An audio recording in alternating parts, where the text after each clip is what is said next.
Praise Lord. കർത്താവിന്റെ വലിയ തിരുനാമത്തിന് മഹത്വം ഉണ്ടായിരിക്കട്ടെ. കഴിഞ്ഞ ദിവസങ്ങളിലൊക്കെ കൊരിന്ത്യ ലേഖനത്തിൽ നിന്നാണല്ലോ നാം പഠിച്ചു വന്നുകൊണ്ടിരുന്നത്. ഓരോ വാക്യങ്ങളും നമുക്ക് ചിന്തിക്കുവാനായിട്ടിടയായി. കഴിഞ്ഞ ആഴ്ച 7-ാമത്തെ അധ്യായമാണ്. മാരേജിനെ കുറിച്ചാണ്, വിവാഹ ജീവിതത്തെക്കുറിച്ച് പൗലോസിനോട് എഴുതി ചോദിച്ച ആ ചോദ്യത്തിന് പൗലോസ് ഉത്തരം പറഞ്ഞതാണ് കഴിഞ്ഞ ആഴ്ച നാം ചിന്തിച്ചത്. വളരെ ആഴമായിട്ട് പല വിഷയങ്ങളും നമുക്ക് സംസാരിക്കുവാനായിട്ട്, ചിന്തിക്കുവാനായിട്ട് ഇടയായി.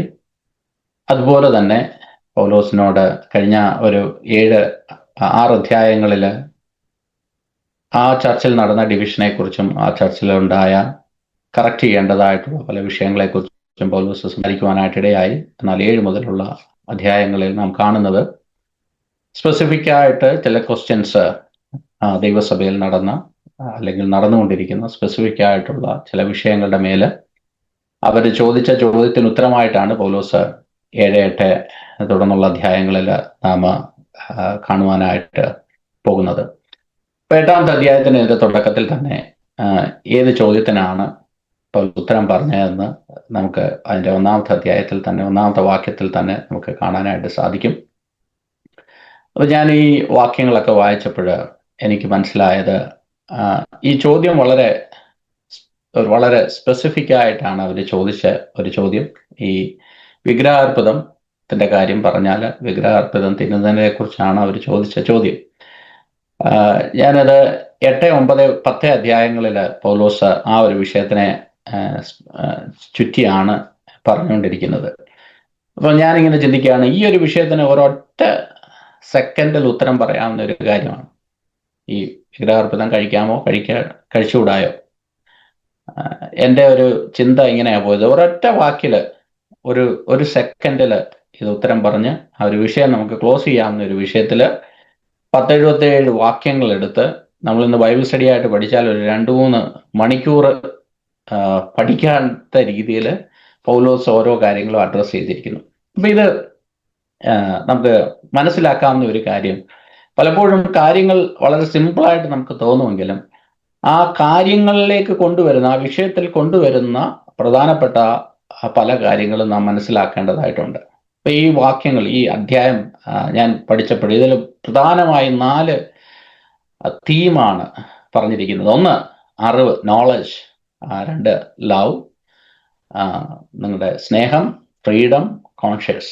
അപ്പം നിങ്ങളുടെ മനസ്സാക്ഷി, സ്വാതന്ത്ര്യം, നിങ്ങളുടെ സ്നേഹം, അറിവ് എന്ന് പറയുന്ന ഒരു 4 വിഷയങ്ങളെ ചുറ്റിപ്പറ്റിയാണ് ഈ അധ്യായത്തില്, 8-ാമത്തെ അധ്യായത്തില് പൗലോസ് ഈ വിഷയത്തെ അഡ്രസ്സ് ചെയ്തിരിക്കുന്നത്. എത്ര സിസ്റ്റമാറ്റിക് ആയിട്ടാണ് ഇത് അഡ്രസ്സ് ചെയ്തിരിക്കുന്നത് എന്നുള്ളത് നമ്മളെ അതിശയിപ്പിക്കുന്ന ഒരു കാര്യമാണ്. ഇപ്പൊ ഒരു 4 തീമാണ് പറഞ്ഞിരിക്കുന്നത്. 1, നോളജ്. അത് വളരെ ഇമ്പോർട്ടൻ്റ് ആയിട്ടുള്ള ഒരു കാര്യമാണ്. പക്ഷെ പലപ്പോഴും നോളജ് ഇൻകംപ്ലീറ്റ് ആണ്. That can lead to pride. 2-ാമത്തെ പ്രധാനപ്പെട്ട കാര്യം ലവ് എന്നുള്ളതാണ്. Superior way that build up the church. ദൈവസഭയെ പണിയുന്നത് സ്നേഹത്താലാണ്. സ്നേഹം എന്നുള്ളൊരു വിഷയമില്ലെങ്കിൽ, സ്നേഹമില്ലെങ്കിൽ ദൈവസഭ പണിയപ്പെടത്തില്ല. Freedom, our liberty in Christ but not without limits. നമുക്ക് സ്വാതന്ത്ര്യമുണ്ട്, കർത്താവിൽ പല കാര്യങ്ങളും ചെയ്യാനുള്ള സ്വാതന്ത്ര്യമുണ്ട്. പക്ഷെ അതിനെല്ലാം ഒരു ലിമിറ്റുണ്ട്. മറ്റേ പ്രധാനപ്പെട്ട ഒരു കാര്യം, നാം പലപ്പോഴും ചിന്തിക്കാത്ത ഒരു കാര്യമാണ് ഈ മനസ്സാക്ഷി. അതിനെക്കുറിച്ച് നാം ഇന്ന് അല്പം സമയം ചിന്തിക്കുവാനായിട്ട് പോകുന്നു. തുടർന്നുള്ള വാക്യങ്ങൾ ഈ പറയുന്ന 4 വിഷയങ്ങളെ ആധാരമാക്കിയാണ് നാം ഇന്ന് ചിന്തിക്കുന്നത്. നേരത്തെ പറഞ്ഞതുപോലെ 4 വിഷയങ്ങളാണ് പ്രധാനപ്പെട്ട 4 കാര്യങ്ങൾ. 1 മുതൽ 6 വരെയുള്ള വാക്യങ്ങളിൽ നിങ്ങളുടെ നോളജ്, ഇതിനെക്കുറിച്ചാണ് പൗലോസ് പറഞ്ഞിരിക്കുന്നത്. തുടർന്ന് 1 കൊരിന്ത്യർ 13-ാം അധ്യായത്തിലൊക്കെ വളരെ പ്രധാനപ്പെട്ട ലവ്, എന്താണ് ക്രിസ്ത്യൻ ലവ്. പലപ്പോഴും നാം അതിനെക്കുറിച്ച് ചിന്തിക്കുകയോ പഠിക്കുകയോ ഒന്നും ചെയ്യാറില്ല. പലപ്പോഴും ലവിനെ കുറിച്ചൊക്കെ ഒരുപാട് സംസാരിക്കാറുണ്ടെങ്കിലും അതത്ര ആഴത്തിൽ നാം പഠിക്കുന്നുണ്ടോ എന്നുള്ളത് നമ്മളെ തന്നെ ഒന്ന് ശോധന ചെയ്യേണ്ടതായിട്ടുള്ളൊരു കാര്യമാണ്. പിന്നെ പ്രധാനപ്പെട്ട ഒരു കാര്യം, നമ്മുടെ സ്വാതന്ത്ര്യം എങ്ങനെയാണ് നാം, കർത്താവ് തന്നിട്ടുള്ള ലിബർട്ടി ഇൻ ക്രൈസ്റ്റ്, എങ്ങനെയാണ് നമ്മൾ ആ സ്വാതന്ത്ര്യം ഉപയോഗിക്കുന്നത്. ആ സ്വാതന്ത്ര്യത്താൽ മറ്റുള്ളവർക്ക് എങ്ങനെയാണത് മറ്റ് നമ്മുടെ ബിലീവേഴ്സിനെ, നമ്മുടെ കൂടെയുള്ള വിശ്വാസികളെ അത് ബാധിക്കുന്നത് എന്നുള്ള കാര്യം. പിന്നെ പ്രധാനപ്പെട്ട ഒരു കാര്യം നേരത്തെ ഓൽപ്പിച്ചതുപോലെ മനസാക്ഷി. ഈ മനസാക്ഷിയുടെ കാര്യം പറയുമ്പോൾ ഇതിനകത്ത് പല കാര്യങ്ങൾ, ഇന്ന് ഈ വിഷയം ചിന്തിക്കുമ്പോൾ നമ്മൾ പലപ്പോഴും ചിന്തിക്കും, ഇവിടെ ഈ ഒരു വിഷയം നമ്മുടെ ഇടയിൽ ഇല്ലല്ലോ, നമ്മളാരും വിഗ്രഹത്തിന് അർപ്പിച്ച മാംസം മേടിച്ച് ഭക്ഷണം ചെയ്യുന്നില്ല, അത് ദൈവസഭയിൽ കൊണ്ടുവരുന്നില്ല. എന്നാൽ ഇതുമായിട്ട് റിലേറ്റഡ് ആയിട്ടുള്ള അനേക ചോദ്യങ്ങൾ നമ്മുടെ ഇടയിലുമുണ്ട്. ഈ ക്രിസ്തീയ വിശ്വാസത്തിൽ ബിബ്ലിക്കലായിട്ട് നോക്കിക്കഴിഞ്ഞാൽ ദൈവവചനത്തിൽ ബ്ലാക്ക് ആൻഡ് വൈറ്റ് ആയിട്ടുള്ള പല കാര്യങ്ങളും ഉണ്ട്. ഇങ്ങനെ ചെയ്യണം, ഇങ്ങനെ ചെയ്യരുത്. എന്നാൽ ചില ഗ്രേ ഏരിയാസും ഉണ്ട്. അതാണ് ഇന്ന് നമ്മൾ ടച്ച് ചെയ്യാനായിട്ട് പോകുന്നത്. അപ്പോൾ ആ ഗ്രേ ഏരിയ വളരെ ഒരൊറ്റ ആൻസർ, ഒറ്റ വാക്യത്തിൽ ഉത്തരം പറഞ്ഞാൽ അത് ശരിയാകത്തില്ല. അതുകൊണ്ടാണ് പൗലോസ് ഈ 77 വാക്യങ്ങൾ വെച്ചിട്ടാണ് ഇത് പൗലോസ് പ്രൂവ് ചെയ്യുന്നത്. അപ്പോൾ നമ്മൾ അതിൻ്റെ ആഴങ്ങൾ നാം പഠിക്കണം. കാര്യം പൗലോസ് ഏതെങ്കിലും ഒരു പക്ഷത്തോട്ട് ഒരൊറ്റ വാക്കിൽ ഒരു ഉത്തരം പറഞ്ഞാൽ ആ ദൈവസഭയിൽ 2 വിഭാഗമായി തീരുവാനായിട്ട് ഇടയാകും. ഒരു പക്ഷക്കാരെ മറ്റേ പക്ഷക്കാരെ ആക്രമിക്കുവാനായിട്ട് ഇടയാകും. അതുകൊണ്ടാണ് വളരെ കെയർഫുൾ ആയിട്ട് ഒരു ബാലൻസ്ഡ് അപ്രോച്ച് ആയിട്ടാണ് പൗലോസ് ഈ ഭാഗം നമ്മളെ പഠിപ്പിക്കുന്നത്. അപ്പോൾ അതിൻ്റെ 1-ാമത്തെ വാക്യത്തിലേക്ക് നമുക്ക് കടന്നു വരാം. 1-ാമത്തെ വാക്യം ഒന്ന് വായിക്കാം. വിഗ്രഹാർപ്പിതങ്ങളുടെ കാര്യം പറഞ്ഞാലോ നമുക്കെല്ലാവർക്കും അറിവുണ്ട് എന്ന് നമുക്കറിയാം. അറിവ് ചീർപ്പിക്കുന്നു, സ്നേഹമോ ആത്മീക വർധന വരുത്തുന്നു. അവിടെ ഉപയോഗിച്ചിരിക്കുന്ന പദം അറിവ് ചീർപ്പിക്കുന്നു, പഫ്സ് അപ്പ്, അല്ലെങ്കിൽ to inflate and make arrogant. ഇതെന്തിനാ ഇത്രയും ഇമ്പോർട്ടൻ്റ് ആയിട്ടുള്ള ഒരു കാര്യം എന്ന് ചോദിച്ചാൽ, നമുക്ക് പലപ്പോഴും പല വിഷയത്തെക്കുറിച്ച് നമ്മുടെ അറിവ്, പല വിഷയത്തെക്കുറിച്ചുള്ള ഒരു മറ്റൊരു പദത്തിൽ പറഞ്ഞാൽ നമ്മുടെ തീഷ്ണത, മറ്റുള്ളവർക്ക് അത് അറിയത്തില്ല. എനിക്ക് ഈ കാര്യങ്ങളൊക്കെ വെളിപ്പെട്ടു, അല്ലെങ്കിൽ എനിക്ക് ഇന്ന കാര്യങ്ങളൊക്കെ, ഈ വചനമൊക്കെ നന്നായിട്ട് അറിയാം. അപ്പം ഇത് പലപ്പോഴും എഡിഫൈ ചെയ്യുന്നില്ല, കൺസ്ട്രക്റ്റ് ചെയ്യുന്നില്ല, ദൈവസഭയെ സ്ട്രെങ്തൻ ചെയ്യുന്നില്ല. പകരം എന്താ ചെയ്യുന്നത്? ഇത് പലപ്പോഴും നമ്മളെ മറ്റുള്ളവരെക്കാൾ ഹോളിയർ ദാവായിട്ടോ അല്ലെങ്കിൽ സുപ്പീരിയർ ആയിട്ടോ നമ്മൾ മറ്റുള്ളവരെക്കാൾ ഉയർത്തി കാണിക്കുവാനായിട്ട് അങ്ങനെയുള്ള ഒരു വിഷയത്തിലേക്ക് ഈ നോളജ് പോകുവാനായിട്ട് ഇടയാകുന്നു. അതാണ് പൗലോസ് പറയുന്നത്. പൗലോസ് എന്നാൽ ഈ നോളജിനെ തള്ളിക്കളയുന്നില്ല. നിങ്ങൾക്ക് അറിവ് വേണം, നിങ്ങൾ സത്യം അറിയുകയും സത്യം നിങ്ങളെ സ്വതന്ത്രരാക്കുകയും ചെയ്യുമെന്നുള്ളതാണ് തിരുവചനത്തിൻ്റെ വ്യവസ്ഥ. അപ്പോൾ നമ്മൾ സത്യം അറിയണം. പക്ഷേ പോൾ അതുകൊണ്ടാണ് പറയുന്നത്, it does not dismiss knowledge but it is important, but the knowledge alone is dangerous. അറിവ് മാത്രം ഭയങ്കര ഡേഞ്ചറസ് ആയിട്ടുള്ളൊരു കാര്യമാണ്. മറ്റുള്ളവരെ മുറിക്കുവാനായിട്ടും മറ്റുള്ളവരെ തകർക്കുവാനായിട്ടും ഒക്കെ ഈ അറിവ് കാരണമായി തീരും. നമ്മളിപ്പോൾ ഒരാളെ കുറിച്ചൊരു വിഷയം അറിഞ്ഞെന്ന് വെച്ചോ, തെറ്റാണ്, ചെയ്തത് തെറ്റാണ്, പക്ഷേ ഇതൊരു അറിവാണ്. സത്യത്തിൽ ദൈവവചനത്തെക്കുറിച്ചല്ല, അല്ലെങ്കിൽ ഇത് മറ്റേ പലർക്കും അറിഞ്ഞുകൂടാത്ത ഒരു കാര്യം അറിഞ്ഞെന്ന് വെച്ചോ, ആ അറിവിനെ നമ്മൾ എങ്ങനെയാണ് ഉപയോഗിക്കുന്നത്?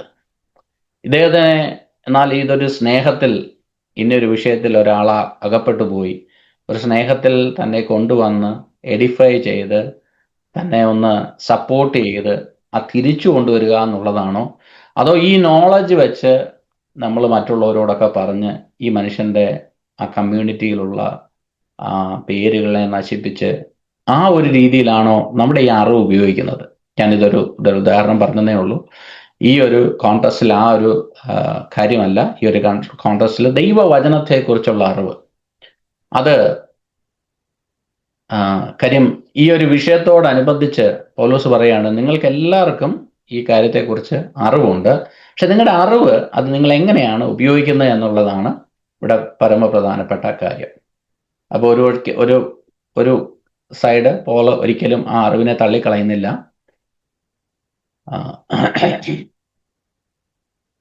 അപ്പോൾ ഈ 2-ാമത്തെ ഒരു പോയിന്റ് എന്ന് വെച്ചാൽ സ്നേഹമാണെങ്കിൽ love seeks to build others up, not just to prove we are right.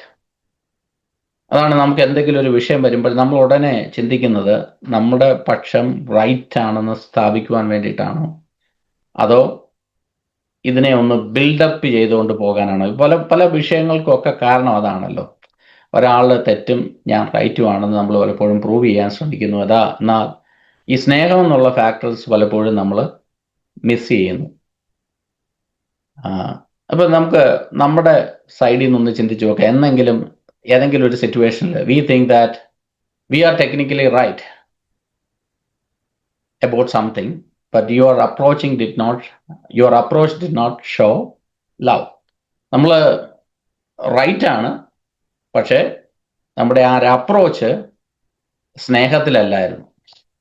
നമ്മളിങ്ങനെ കേട്ടിട്ടല്ലേ, ഈ സ്നേഹത്തിൽ സത്യം സംസാരിക്കണം,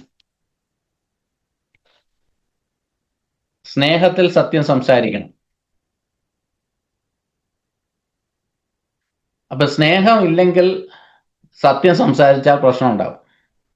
പല കാര്യങ്ങളും സത്യമായിരിക്കും, പക്ഷെ സ്നേഹത്തോട് അല്ലാതെ ആ ഒരു വിഷയം നാം പ്രസന്റ് ചെയ്യുമ്പോൾ പലയിടത്തും ഭിന്നതകൾ ഉണ്ടാകുവാനായിട്ടുള്ള കാരണമായി തീരും. അതുകൊണ്ടാണ് ഇവിടെ ഈ വചനത്തിൽ ഇങ്ങനെ എഴുതിയിരിക്കുന്നത്, നിങ്ങൾക്ക് എല്ലാവർക്കും അറിവുണ്ട്, പക്ഷെ അറിവ് ചീർപ്പിക്കുന്നതല്ല, നിങ്ങൾ ബിൽഡപ്പ് ചെയ്യുന്നതായിട്ട് ആകുവാനായിട്ട് ഇടയാകണം.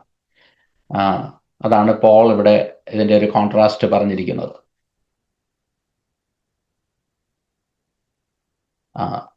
രണ്ടാമത്തെ വാക്യത്തിലേക്ക് പോകാം. താൻ വല്ലതും അറിയുന്നുവെന്ന് ഒരുത്തന് തോന്നുന്നുവെങ്കിൽ അറിയേണ്ടതുപോലെ അവൻ ഇന്നുവരെ ഒന്നും അറിഞ്ഞിട്ടില്ല. ഒരുത്തൻ ദൈവത്തെ സ്നേഹിക്കുന്നുവെങ്കിലോ അവനെ ദൈവം അറിഞ്ഞിരിക്കുന്നു. എവിടെയും പറഞ്ഞിരിക്കുന്നത് ദൈവത്തെ നാം അറിയുന്നു. The knowledge include humility. If we think we know everything, we are actually demonstrating our ignorance. ദൈവത്തെ കുറിച്ച് നമുക്ക് ഒരുപാട് കാര്യങ്ങൾ അറിയാം, പക്ഷേ being known by God it's more important. ദൈവത്തിന് നമ്മളെ അറിയാമെന്നുള്ളത്, നമ്മുടെ ഇവിടുത്തെ പ്രധാനമന്ത്രിയെ നമുക്ക് എല്ലാവർക്കും അറിയാം, പക്ഷെ പ്രധാനമന്ത്രിക്ക് നമ്മളെ അറിയാമെന്നുള്ളതാണ് പ്രധാനപ്പെട്ട ഒരു പോയിന്റ്. അത് കാര്യങ്ങളെ മാറ്റുവാനായിട്ടിടയാകും. നമുക്കിപ്പോൾ നാട്ടിലെ മുഖ്യമന്ത്രിയെ എല്ലാവർക്കും അറിയാതിരിക്കാം, പക്ഷേ മുഖ്യമന്ത്രിക്ക് നമ്മളെ അറിയാമെങ്കിൽ അതിനകത്തൊരു വ്യത്യാസമുണ്ട്. അതുപോലെ തന്നെയാണ് ദൈവത്തെക്കുറിച്ചുള്ള അറിവ്. നമുക്ക് തിരുവചനം പഠിച്ചും ഇത് പഠിച്ചും ഒക്കെ നമുക്ക് ഒരുപാട് ദൈവത്തെക്കുറിച്ച് അറിവുണ്ട്, പക്ഷേ ദൈവത്തിന് നമ്മളെ അറിയാമെന്നുള്ളത്, ദൈവത്തിനുമായിട്ട് എത്രത്തോളം നാം ക്ലോസ് ആകുന്നു എന്നുള്ളത് ഒരു വലിയ പോയിന്റാണ്. ഇവിടെ ഫ്രൈസ് യൂസ് ചെയ്തേക്കുന്ന known by God is significant. Biblical ലാംഗ്വേജിൽ ഒരു ഇൻറ്റിമേറ്റ് റിലേഷൻഷിപ്പ്, ആഡം ആൻഡ് ഈവിൻ്റെ കാര്യം നമ്മൾ എടുത്തു കഴിഞ്ഞാൽ അവർ ദൈവത്തോട് കൂടെ നടന്നതുപോലെ ബീയിങ് നോൺ ബൈ ഗോഡ് എന്ന് പറഞ്ഞാൽ ദൈവത്താൽ God approves of us and we have a covenant relationship with him, or we are recognized as his children. ഈ മൂന്ന് കാര്യങ്ങൾ നമ്മുടെ അകത്തുണ്ടെങ്കിൽ നമുക്കൊരു കാര്യം ഉറപ്പിച്ച് പറയാം, ദൈവത്തിന് നമ്മളെ അറിയാം. ദൈവമായിട്ട് നമുക്കൊരു കവനന്റ് റിലേഷൻഷിപ്പ് ഉണ്ടോ, ദൈവം നമ്മളെ അപ്രൂവ് ചെയ്യുന്നുണ്ടോ, നമ്മളെ ഒരു ദൈവ പൈതലായിട്ട് കഥാവ് റെക്കഗ്നൈസ് ചെയ്യുന്നുണ്ടോ എന്നുള്ളത്. ഈ ലോകത്തിലുള്ള എല്ലാവർക്കും അറിയാതിരിക്കാം, ദൈവത്തെക്കുറിച്ച് അറിയാതിരിക്കാം, ജീസസിനെ കുറിച്ച് അറിയാതിരിക്കാം, പക്ഷേ നമ്മുടെ ആ റിലേഷൻഷിപ്പ് അതാണ് നമ്മളെ മറ്റുള്ളവരിൽ നിന്ന് വ്യത്യസ്തരാക്കുന്നത്. ഒരു പാരഡോക്സ് തോട്ട് ഇവിടെ സോക്രട്ടീസിന്റെ പറഞ്ഞല്ലോ, I know that I know nothing. അതാണ് ഇവിടെ പറഞ്ഞിരിക്കുന്നത്. True wisdom begins with humility. ഇപ്പം നമ്മുടെ ഈ കുറേ നാള് ദൈവസന്നിധിയിൽ ആയിരിക്കുകയും ദൈവത്തോടു കൂടെ നടക്കുകയൊക്കെ ചെയ്യുമ്പോൾ നമ്മുടെ എല്ലാം അകത്ത് വരുന്ന ഒരു ചിന്ത, നമുക്ക് ഒരുപാട് കാര്യങ്ങൾ പഠിച്ചു എന്നുള്ളതല്ല, ഒരു സ്റ്റേജ് വരുമ്പോൾ നമുക്ക് മനസ്സിലാകും നമ്മളൊന്നും അറിഞ്ഞിട്ടില്ല, കർത്താവിൻ്റെ ആ സ്നേഹത്തിൻ്റെ ഒരു അല്പം പോലും നമ്മൾ രുചിച്ചറിഞ്ഞിട്ടില്ല, നമ്മൾ ഇന്നും അതിൻ്റെ ഒരു ചെറിയ ചെറിയ ചെറിയ പേഴ്സൻറ്റേജ് മാത്രമേ നമ്മൾ അനുഭവിച്ചിട്ടുള്ളൂ എന്നുള്ള കാര്യങ്ങളൊക്കെ ദൈവസന്നിധിയിൽ നമുക്ക് മനസ്സിലാകും. ഇപ്പം ഇവിടെയും രണ്ട് ഗ്രൂപ്പാണ് ഇവിടെ ഉള്ളത്. ഒരു ഗ്രൂപ്പ് വിചാരിക്കുന്നു ഞാൻ ഇതൊന്നും കഴിക്കാത്തത് കൊണ്ട് ഞങ്ങൾ മറ്റുള്ളവരെക്കാൾ ഹോളിയറാണ്. മറ്റേ ടീം വിചാരിക്കുന്നത് ഇവർക്കൊക്കെ എന്തറിയാം, ഇവർക്കൊന്നും നോളജൊന്നും ഇല്ലാത്തത് കൊണ്ടാണ്, എന്നെ സംബന്ധിച്ച് ഇതൊന്നും ബാധിക്കുന്ന കാര്യമല്ല, എനിക്കറിയാം വിഗ്രഹം ഏതുമില്ല, ദൈവം ഒരുവൻ മാത്രമേ ഉള്ളൂ, അതുകൊണ്ട് ഏത് വിഗ്രഹത്തിന്റെ മുമ്പിൽ വെച്ചതാണെങ്കിലും എനിക്ക് കഴിക്കുന്നതിൽ ഒരു പ്രശ്നമില്ല. ഇത് ഇവിടുത്തെ ആ ഒരു ബാക്ക്ഗ്രൗണ്ട് കൂടെ ഒന്ന് ചിന്തിച്ചാൽ, നമ്മുടെ ഒരു കോൺടെസ്റ്റിൽ ചിന്തിച്ചാൽ ഇങ്ങനെയാണ്. നമ്മുടെ ഇപ്പം ഒരു സൂപ്പർ മാർക്കറ്റിൽ ഫോർ എക്സാമ്പിൾ ബീഫിന് $20 ഉണ്ടെങ്കിൽ അതേ സൂപ്പർ മാർക്കറ്റിൽ തന്നെ, അല്ലെങ്കിൽ അതിൻ്റെ അങ്ങേപ്പുറത്തുള്ള ഒരു ടെമ്പിൾ മാർക്കറ്റിൽ അവിടെ ഓഫർ ചെയ്തിട്ടുള്ള ഇതിനേക്കാൾ ഫ്രഷ് ആയിട്ടുള്ള ബീഫ് $10 വിൽക്കുന്നു. അപ്പം ഇവിടെ കുറച്ച് ആൾക്കാർ ഇത് മേടിച്ച് കുക്ക് ചെയ്യുമ്പോൾ അടുത്ത ആൾക്കാർ ഇതിൻ്റെ പകുതി വിലയ്ക്ക് കിട്ടുന്ന ആ മീറ്റ് മേടിച്ച് കുക്ക് ചെയ്തിട്ട് മറ്റുള്ളവരോട് പറയുന്ന നോക്ക്, അവിടുത്തെ നല്ല വളരെ ഫ്രഷ് ആയിട്ടുള്ള മീറ്റ് ഇതിൻ്റെ പകുതി വിലയ്ക്ക് കിട്ടുന്നു. അപ്പം അങ്ങനെയുള്ള ആൾക്കാർ ഇത് കുക്ക് ചെയ്ത സാധനം കൊണ്ട് ചർച്ച വരുന്നു. നമുക്കറിയാം 11-ാം അധ്യായത്തിലൊക്കെ നമ്മൾ ചിന്തിച്ച് നോക്കുമ്പോൾ അവരുടെ സോഷ്യൽ ഗ്യാതറിങ്ങിലൊക്കെ ഇങ്ങനെയുള്ള കാര്യങ്ങൾ കൊണ്ടുവരുന്നു. ടെമ്പിളിൽ സോഷ്യൽ ഗ്യാതറിങ് നടക്കുന്നു. അപ്പം ഇതൊക്കെ വന്നു കഴിഞ്ഞപ്പോഴാണ് ഈ ആൾക്കാർക്ക് ഭയങ്കര കൺഫ്യൂഷൻ ആയത്. ഞാൻ ആ കാര്യം അവിടെയൊക്കെ പോകുന്നത് ശരിയാണോ തെറ്റാണോ എന്നുള്ള പലതരത്തിലുള്ള കൺഫ്യൂഷനിൽ നിന്നാണ് ഈ ഒരു ചോദ്യം വരുന്നത്. 4-ാമത്തെ വാക്യത്തിലേക്ക് പോകാം. വിഗ്രഹാർപ്പിതങ്ങളെ തിന്നുന്നതിനെക്കുറിച്ചോ ലോകത്തിൽ വിഗ്രഹം ഏതുമില്ല എന്നും ഏകദൈവമല്ലാതെ ദൈവമില്ല എന്നും നാം അറിയുന്നു. പല ദേവന്മാരും പല കർത്താക്കന്മാരും ഉണ്ട് എന്ന് പറയുന്നുവല്ലോ. ഇവിടെ പൗലോസ് വളരെ ക്ലിയർ ആയിട്ട് ഒരു സൈഡിൽ പറയുകയാണ്, നിങ്ങളുടെ അറിവ് വളരെ ക്ലിയർ ആണ്, വിഗ്രഹം ഏതുമില്ല, ഏകദൈവമല്ലാതെ ദൈവമില്ല. ഇപ്പം ഡ്യൂട്രോണമിൽ 6:4 നാം ഒന്ന് വായിച്ചു നോക്കിയാൽ ദൈവം ഒരുവൻ മാത്രമേ ഉള്ളൂ. ഐശയ 44:6-20 നമ്മൾ വായിച്ചു കഴിഞ്ഞാൽ ഒരുപാട് ഈ മരങ്ങൾ കൊണ്ട് ദൈവത്തെ ഉണ്ടാക്കുന്നതും ഗോൾഡ് പ്ലേറ്റഡ് ആയിട്ടുള്ള ദൈവത്തെ ഉണ്ടാക്കുന്നതിനെ കുറിച്ചും ഇതിനകത്ത് ജീവനില്ല, അതിന് ശ്വാസമില്ല, ഇതിനെക്കുറിച്ചൊക്കെ നമ്മൾ ആ ഭാഗങ്ങളിലൊക്കെ വായിക്കുന്നുണ്ട്. അപ്പോൾ ദൈവം ഒരുവൻ മാത്രമേ ഉള്ളൂ, ഒരു വിഗ്രഹവും ദൈവമല്ല എന്നുള്ള കാര്യങ്ങളൊക്കെ പൗലോസ് ഇവിടെ വളരെ വ്യക്തമായിട്ട് പറയുന്നു. അതുകൊണ്ട് നിങ്ങളുടെ നോളജ് അതിനകത്ത് ഒരു കുഴപ്പമില്ല. Idol has no real power or existence for those who understand monotheism. Idol is just wood or stone. അപ്പം നോളജ് ഈസ് തിയോളജിക്കലി കറക്റ്റ്. പക്ഷെ അതിനകത്ത് വേറെ അതിൻ്റെ ഒരു ഫുൾ സ്റ്റോറിയിലേക്ക് അവർ വരുന്നില്ല. അതാണ് പൗലോസ് ഇവിടെ പറയുന്നത്. നിങ്ങൾ ഒരു ഇച്ചിരി അറിയാവുന്നത് കൊണ്ട് ഒരു തിയോളജി ഉണ്ടാക്കാനായിട്ട് പറ്റത്തില്ല. ചില കാര്യങ്ങളൊക്കെ വളരെ ബ്ലാക്ക് ആൻഡ് വൈറ്റ് ആണ്, ചില കാര്യങ്ങളൊക്കെ നമുക്ക് സ്റ്റില് ക്ലാരിറ്റി വേണ്ടതായിട്ടുണ്ട്. പക്ഷെ ഈ ഒരു വാക്യത്തിൽ പൗലോസ് പറയുന്നത് ഇവിടെ അറിവ് കറക്റ്റാണ്, അതിനകത്ത് തെറ്റൊന്നുമില്ല. അതിൻ്റെ അടുത്ത വാക്യത്തിലേക്ക് പോകാം. 5-6 വാക്യങ്ങൾ. എന്നാൽ ആകാശത്തിലോ ഭൂമിയിലോ ദേവന്മാർ എന്ന് പേരുള്ളവർ ഉണ്ടെന്ന് വരികിലും പിതാവായ ഏകദൈവമേ നമുക്കുള്ളൂ. അവൻ സകലത്തിനും കാരണഭൂതനും നാം അവനായി ജീവിക്കേണ്ടതുമാകുന്നു. യേശുക്രിസ്തു എന്ന ഏക കർത്താവും നമുക്കുണ്ട്. അവൻ മുഖാന്തരം സകലവും, അവൻ മുഖാന്തരം നാമുമാകുന്നു. അപ്പം അതിന്റെ 10-ാമത്തെ അധ്യായം 1 കൊരിന്ത്യർ 10:20 വാക്യം കൊണ്ടൊന്ന് വായിക്കാം.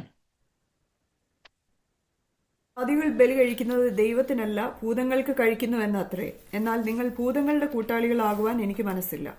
അപ്പൊ ഈ ഭാഗമെല്ലാം പറയുമ്പോൾ വിഗ്രഹം ഏതുമില്ല, ദൈവം മാത്രമേ ഉള്ളൂ എന്ന് പറയുമ്പോഴും പൗലോസ് ഇവിടെ ഒരു കാര്യം അവരെ ഓർമ്മിപ്പിക്കുന്ന ഒരു കാര്യമുണ്ട്.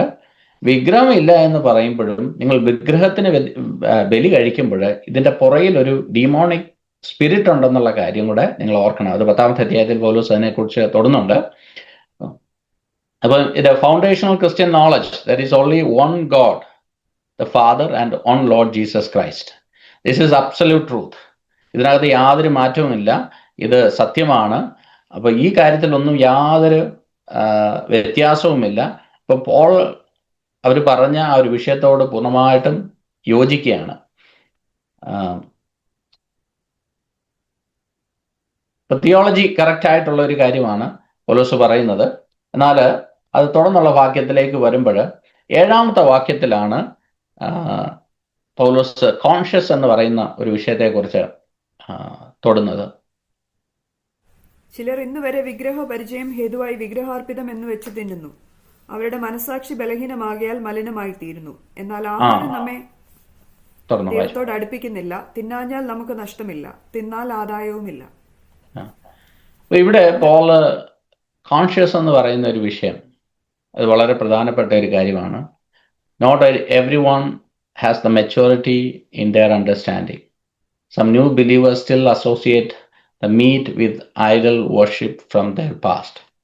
നോക്കുക, നിങ്ങൾക്കറിയാം, ആ കൊരിന്ത് എന്നുള്ള സ്ഥലത്തിന്റെ പശ്ചാത്തലത്തിൽ ചില വിശ്വാസികളൊക്കെ ഈ വിശ്വാസത്തിൽ നിന്ന് വന്ന എന്ന് പറഞ്ഞാൽ വിഗ്രഹത്തിന് ബലി കൊടുത്തും ആ വിഗ്രഹാർപ്പിതം തിന്നും ആ ഒരു ബാക്ക്ഗ്രൗണ്ടിൽ നിന്ന് വന്ന വിശ്വാസികളെ സംബന്ധിച്ച്, അവരിപ്പോൾ കഴിഞ്ഞ മാസമായിരിക്കും ചിലപ്പോൾ അവർ ചർച്ചിൽ വന്നത്, അവരെ സംബന്ധിച്ച് പിന്നെയും ഈ ഇവിടെയുള്ള വിശ്വാസികൾ അത് കഴിക്കുന്നെന്ന് പറയുമ്പോൾ അവരെ സംബന്ധിച്ച് അത് അക്സെപ്റ്റ് ചെയ്യാനായിട്ട് ഭയങ്കര ബുദ്ധിമുട്ടായിട്ട് മാറും. അവരുടെ കോൺഷ്യസിനെ അത് ഭയങ്കരമായിട്ട് ബാധിക്കും.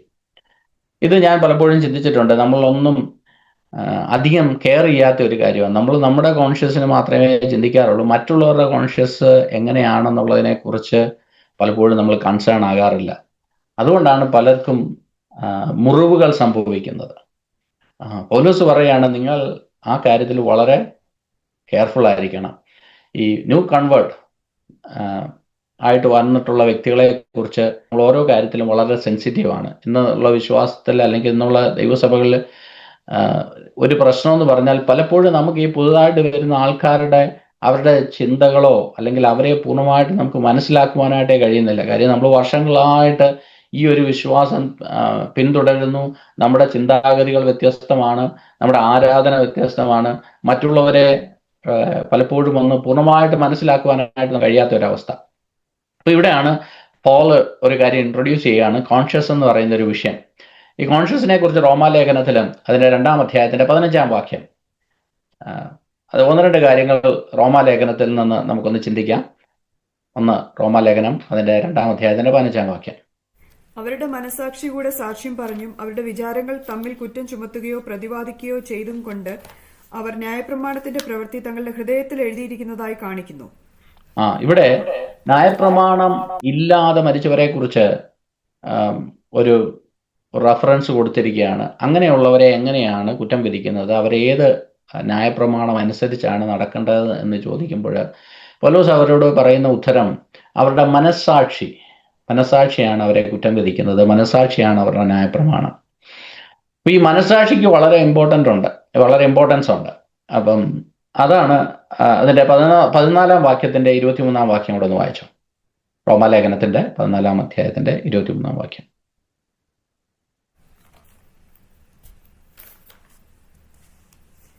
എന്നാൽ സംശയിക്കുന്നവൻ തിന്നുന്നുവെങ്കിൽ അത് വിശ്വാസത്തിൽ നിന്ന് ഉത്ഭവിക്കായക കൊണ്ട് അവൻ കുറ്റക്കാരനായി തീരുന്നു. വിശ്വാസത്തിൽ നിന്ന് ഉത്ഭവിക്കാത്തതൊക്കെയും പാപമത്രേ. ഇവിടെ വളരെ പ്രധാനപ്പെട്ട ഒരു കാര്യം നമ്മൾ ചിന്തിക്കണം. വിശ്വാസത്തിൽ നിന്ന് ഉത്ഭവിക്കാത്തതെല്ലാം പാപമത്രേ.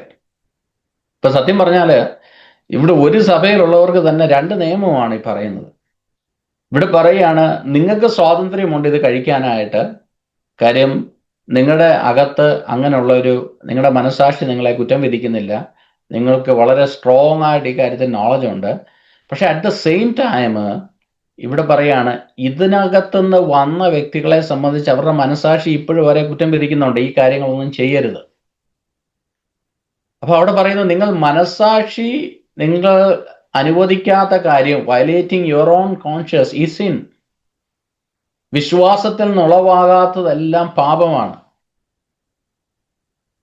ഇപ്പൊ ചില വ്യക്തികൾ ഇന്ന് ഇവിടെയും വളരെ ആപ്ലിക്കബിൾ ആയിട്ടുള്ള പല കാര്യങ്ങളുണ്ട്.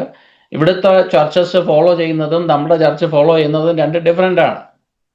ഇപ്പൊ പലരും ചോദിക്കാറുണ്ട്, എടാ അവർക്കാകാമെങ്കിൽ നമുക്ക് എന്തുകൊണ്ടായിക്കൂടാ? എന്തുകൊണ്ട് എന്ന് ചോദിച്ചാൽ നമ്മുടെ നാം വളർന്നു വന്ന സാഹചര്യമുണ്ട്. നമ്മുടെ മനസ്സിനകത്ത് നമുക്കതിനകത്ത് നമ്മളെ എല്ലാ കാര്യങ്ങളും നിയമമായിട്ട് എഴുതി വെച്ചിട്ടില്ല. എന്നാൽ നമ്മുടെ മനസാക്ഷിയിൽ ചില കാര്യങ്ങളൊക്കെ ഉണ്ട്. അപ്പൊ മനസാക്ഷിക്ക് അനുസരിച്ച് ചെയ്യണം എന്നുള്ളതാണ് പൗലോസോട് പറയുന്നത്. അത് വിശ്വാസത്തിൽ നിന്നുളവാകാതെ, അത് ഒരുപക്ഷെ അത് എന്റർടൈൻമെന്റ് ആയിരിക്കാം. ഫോർ എക്സാമ്പിൾ, പലരും പോർക്കിന്റെ കാര്യത്തിൽ കുറച്ചുപേര് പോർക്ക് കഴിക്കാവുന്നവരുണ്ട്, കഴിക്കാത്തവരുണ്ട്. ഇതെല്ലാം അവരുടെ മനസാക്ഷിയാണ് തീരുമാനിക്കുന്നത്. ചിലരുടെ മനസാക്ഷിയിൽ വളരെ സ്ട്രോങ് ആയിട്ടുണ്ട്, അത് കഴിച്ചുകൂടാ, അത് പാപമാണ്. അപ്പൊ നമ്മൾ വേറൊരാൾ പറയുന്നു, ഓ അത് കഴിച്ചിട്ട് അതിനൊന്നും കുഴപ്പമില്ല, ഐ ഡോണ്ട് കെയർ, അല്ലെങ്കിൽ ഇതൊക്കെ നിങ്ങളുടെ മനസ്സിന്റെ ചിന്തയാണ്. നോ, അവരെ അതിനകത്തോട്ട് ഫോഴ്സ് ചെയ്യുവാനായിട്ട് നമുക്ക് അവകാശമില്ല. ഓരോരുത്തർക്ക് അവരവരുടേതായ മനസ്സാക്ഷിയുണ്ട്. ഇതിപ്പം പൗലോസ് തുടർന്നുള്ള വാക്യങ്ങളിൽ പൗലോസ് അതിനെ എങ്ങനെ ഡീൽ ചെയ്യുന്നു എന്നുള്ളത് നമുക്ക് കാണാനായിട്ട് കഴിയും. അപ്പോൾ ഓരോരുത്തർക്കും ചിലരുടെ വീക്ക് കോൺഷ്യസ്, ഇതൊരിക്കലും വീക്ക് കോൺഷ്യസ് ഒരിക്കലും അവരുടെ വിശ്വാസത്തിന്റെ കുറവല്ല. ഒരിക്കലും അങ്ങനെ കൺഫ്യൂസ്ഡ് ആകരുത്. വീക്ക് കോൺഷ്യസ് എന്ന് പറഞ്ഞാൽ അവരുടെ വിശ്വാസത്തിന്റെ കുറവല്ല, കമ്മിറ്റ്മെന്റിന്റെ കുറവല്ല, അത് അവരുടെ കോൺഷ്യസ് ആണ്, അവരുടെ മനസ്സാക്ഷിയാണ്. ഇപ്പൊ പൗലോസ് ഇവിടെ പറയുന്നത്, we must be sensitive to this weak consciousness and not force our freedom on them. നമ്മൾ പലപ്പോഴും ആ കാര്യത്തിൽ നമ്മൾ ചെയ്യുന്നതൊക്കെ മറ്റുള്ളവരും ചെയ്യണമെന്നുള്ള താല്പര്യക്കാരാണ്. നമ്മൾ മറ്റുള്ളവരെ ഫോഴ്സ് ചെയ്യാറുണ്ട്, അങ്ങനെ ചെയ്യുന്നതിനകത്തൊന്നും കുഴപ്പമില്ല. പക്ഷെ അവരുടെ മനസ്സാക്ഷിയെ നാം കൺസിഡർ ചെയ്യണമെന്നുള്ളതാണ് നാം ഇന്ന് പഠിക്കുന്ന ആ തിരുവചനം. ഇത് ഞാനും കുറെ ചിന്തിക്കുവാനായിട്ടിടയായി. നമ്മൾ ഓരോരുത്തരെയും എത്രത്തോളം കെയർ ചെയ്യണമെന്നുള്ളത്, പ്രത്യേകിച്ചും ദൈവസഭയോട് അനുബന്ധിച്ച് നാം ഓരോരുത്തരും ആയിരിക്കുമ്പോൾ നമുക്ക് ഓരോരുത്തർക്കും ഒരു ഒരു ഒരു ദൈവദാസന്റെ ഹൃദയം, ഒരു പാസ്റ്റോറിയൽ ഹാർട്ട് വേണം. എന്നെങ്കിലേ നമുക്ക് ദൈവസഭയെ പണിയുവാനായിട്ട് കഴിയത്തുള്ളൂ. ഒരു പാസ്റ്ററിന്റെ മാത്രം റെസ്പോൺസിബിലിറ്റി അല്ല. ഇപ്പം ഞാനൊരു എക്സാമ്പിൾ പറഞ്ഞാൽ, നമ്മുടെ ദൈവസഭയിൽ വരുന്ന ഒരാൾക്ക് മറ്റൊരാളിൽ നിന്ന് ഒരു ചെറിയ അനുഭവം, ഒരു വിഷമത്തിന്റെ ഒരു അനുഭവം ഉണ്ടായാൽ ആളെ തൊട്ട് പുള്ളി പറയാണ്, ഓ ഞാൻ ആ ചർച്ചിൽ പോകുന്നില്ല. കാര്യം എന്താണെന്ന് ചോദിച്ചു കഴിഞ്ഞാൽ, പാസ്റ്റർ ഒന്നും ചെയ്ത് കാണത്തില്ല, വേറെ ആരും ഒന്നും ചെയ്ത് കാണത്തില്ല, 100 പേരുള്ള ചർച്ചിൽ ഒരാളിൽ നിന്ന് കിട്ടിയ ഒരു ദുരനുഭവം അല്ലെങ്കിൽ ആ ഒരു വേദന ഈ വ്യക്തിയെ വിശ്വാസത്തിൽ നിന്ന് പോകുവാനായിട്ട്, അല്ലെങ്കിൽ ഈ പറയുന്ന സമൂഹത്തിന് മുഴുവൻ അവിടെ ഒന്നും ശരിയല്ല എന്ന് പറയുവാനായിട്ട്, അല്ലെങ്കിൽ ആ വ്യക്തി വിശ്വാസത്തിൽ നിന്ന് പോകുവാനായിട്ട് കാരണമായി തീരും. കാര്യം ഓരോരുത്തരുടെയും കോൺഷ്യസ് ഡിഫറെൻ്റ് ആണ്, ഓരോരുത്തരുടെയും മനസ്സാക്ഷി ഡിഫറെൻ്റ് ആണ്. അപ്പൊ ഇവിടെ ഞാൻ നേരത്തെ പറഞ്ഞു, ഇത് നമ്മുടെ ജീവിതത്തിൽ ഒരുപക്ഷെ അങ്ങനൊന്നും ചെയ്യുന്നത് പാവമായിരിക്കത്തില്ല, എങ്കിലും മറ്റുള്ളവരെ കെയർ ചെയ്യാതിരിക്കുന്നതും ഒരു വളരെ സീരിയസ് ആയിട്ടുള്ളൊരു സിന്നാണ് എന്നുള്ളതാണ് നാം ചിന്തിക്കേണ്ടത്, നാം മനസ്സിലാക്കേണ്ട ഒരു കാര്യം. 8ാമത്തെ വാക്യത്തില് ഫ്രീഡത്തെ കുറിച്ച് നാം കാണുന്നു. നമ്മുടെ ഫ്രീഡം, ആഹാരം നമ്മളെ കർത്താവിനോട് അടുപ്പിക്കുന്നില്ല. ഒന്ന് വായിക്കാം.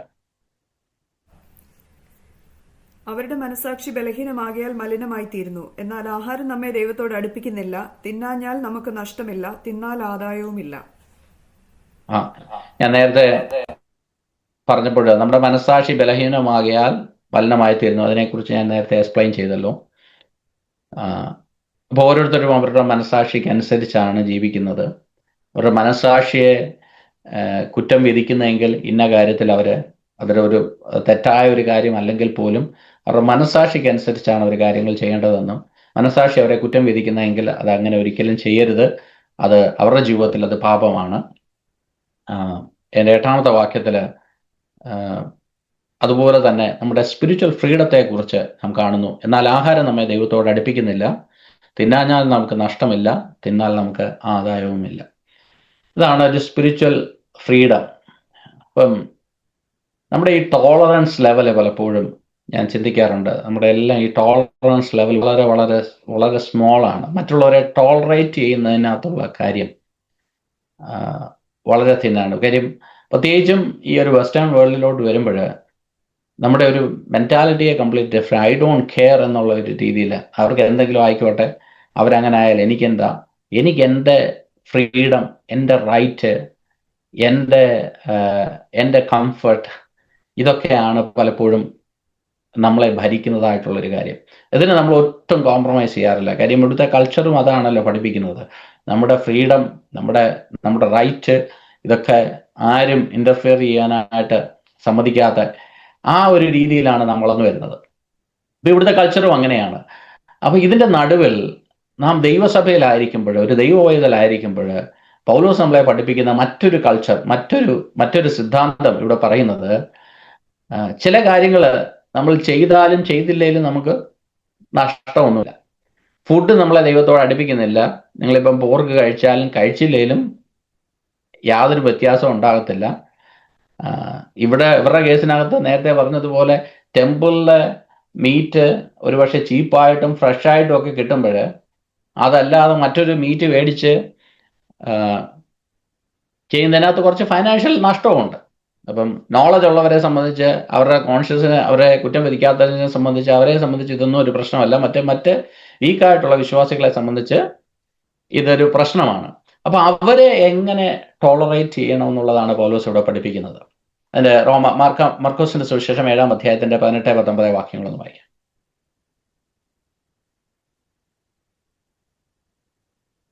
ഫുഡ് ഒരിക്കലും നമ്മളെ മലിനമാക്കുന്നില്ല. മർക്കോസിന്റെ സുവിശേഷം 7-ാം അധ്യായത്തിന്റെ 18-19 വാക്യം. അവൻ അവരോട്, ഇങ്ങനെ നിങ്ങളും ബോധമില്ലാത്തവരോ? പുറത്തുനിന്ന് മനുഷ്യന്റെ അകത്ത് ചെല്ലുന്ന യാതൊന്നിനും അവനെ അശുദ്ധമാക്കുവാൻ കഴിയുകയില്ല എന്ന് തിരിച്ചറിയുന്നില്ലയോ? അത് അവന്റെ ഹൃദയത്തിൽ അല്ല, വയറ്റിലത്രേ ചെല്ലുന്നത്, പിന്നെ മലപ്പുരയിലേക്ക് പോകുന്നു. ഇപ്പം നാം കഴിക്കുന്ന ഒന്നും നമ്മളെ അശുദ്ധമാക്കുന്നില്ല. റോമാലേഖനം 14-ാം അധ്യായത്തിന് വായിക്കേണ്ട. അതിനകത്ത് ദൈവരാജ്യം ഭക്ഷണവും പാനീയവും അല്ലെന്ന് നാം വായിക്കുന്നു. കൊലോസ്യ ലേഖനം 2-ാം അധ്യായത്തിന്റെ 16-17 വാക്യങ്ങളിൽ don't let anyone judge you by what you eat or drink. അപ്പൊ നിങ്ങൾ എന്ത് കഴിക്കുന്നു, എന്ത് കുടിക്കുന്നു, ഇതിനകത്ത് ആരും നിങ്ങളെ വിധിക്കരുത് എന്ന് പൗലോസ് ഓർമ്മിപ്പിക്കുന്നു. അപ്പൊ ഈ ഭക്ഷണം എന്നുള്ളത് ഒരു മനുഷ്യന്റെ റൈറ്റാണ്. പക്ഷെ അതിനെ നാം എങ്ങനെ ഉപയോഗിക്കുന്നു എന്നുള്ളത് ഫ്രീഡം. പക്ഷെ അവിടെ ഒരു വലിയൊരു ബട്ട് ഇവിടെ പറയുന്നുണ്ട്.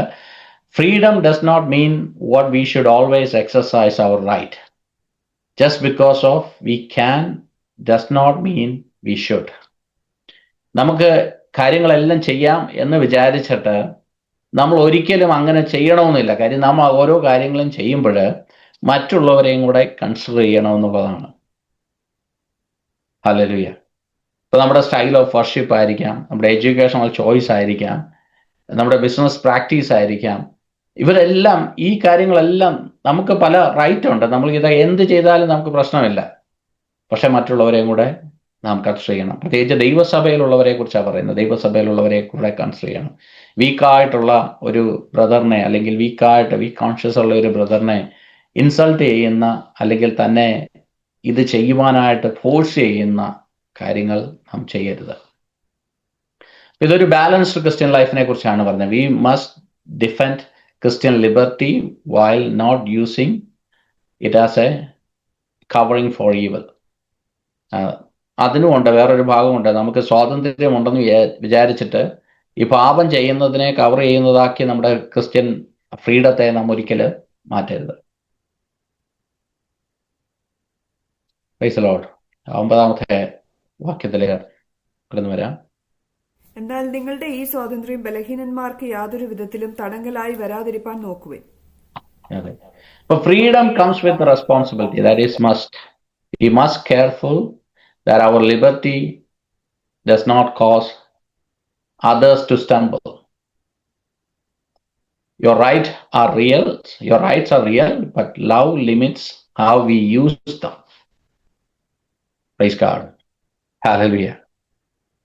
ഇത് വളരെ വളരെ വളരെ വളരെ പ്രധാനപ്പെട്ട ഒരു കാര്യമാണ്. നമ്മൾ പലപ്പോഴും ചിന്തിക്കാറില്ല, അതിന് അത്രത്തോളം അറ്റൻഷൻ കൊടുക്കാറില്ല.